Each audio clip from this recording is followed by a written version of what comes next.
my love for digital and tech kind of stems from, at the time, my love for video games and computer games and computers. That was a very common thing back then. Everyone was into it, and my role as a software engineer, specifically, admittedly through high school, I didn't envision myself being an engineer, and it actually wasn't until two Māori from the University of Auckland, they came down and they did a presentation about engineering and what it was, and it really opened my eyes towards. I kind of put a challenge on myself, and I was like, maybe this is something I could do. And there was one thing that they talked about around a misrepresentation of Māori and Pacific in engineering, and so I focused on that a bit, and I asked the question to myself, and I said, why is that not a pathway that Māori and Pacific see themselves in? And I think one of the key things was that there weren't any role models to look up to back then.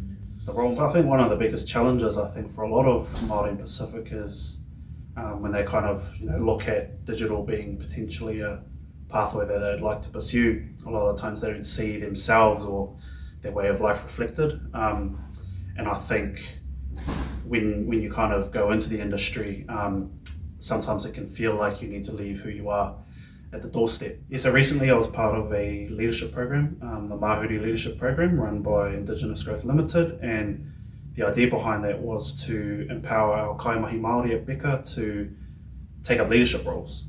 So, it's Māori and Pacific don't tend to put their hands up a lot for, those leadership roles and positions, and I guess with this program it was a very life-changing experience for myself and obviously many others of the attendees, and the person that I was before that program compared to the person now, I'm a totally different person, and many of us have actually now taken that step to putting our hands up and moving towards those leadership roles. So.